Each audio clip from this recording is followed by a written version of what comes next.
amores, soy Brenda Carvalho y Ángel Gallegos y el día de hoy estamos aquí en Exporto Brasil Dance con el paso a paso de la canción mía que está bravaza. Así que pónganse cómodos que vamos a empezar a bailar ahorita en ese instante, porque el paso número 1 tienes que ponerte en diagonal.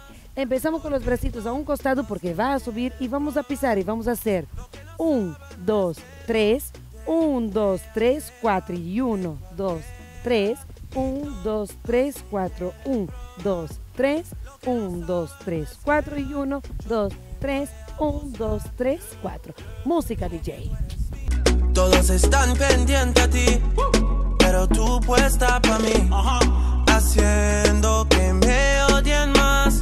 El siguiente paso es, vamos a subir los brazos y hacer 1, 2, 3 y 4 con una bolita en el aire, junta las piernas y pasa la mano. Se va a volver a repetir, pero para el otro lado. Y hacemos 1, 2, 3 y 4, 5, 6, 7, 8. Vamos con la canción.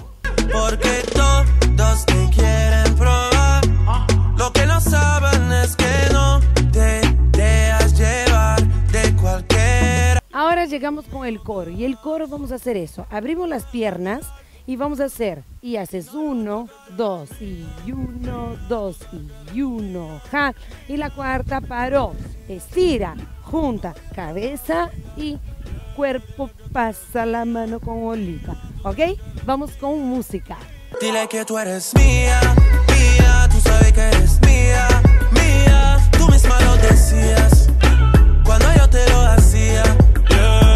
Ay, mis amores, ya hemos terminado. No tienen excusa para bailar la canción mía que está espectacular. Puedes bailar en la playa como nosotros estamos haciendo, bailar al aire libre, en la fiesta, en el evento donde tú quieras. Pero la cosa es no dejar de ser feliz. Les mandamos un beso enorme y mucha suerte. ¡Chao!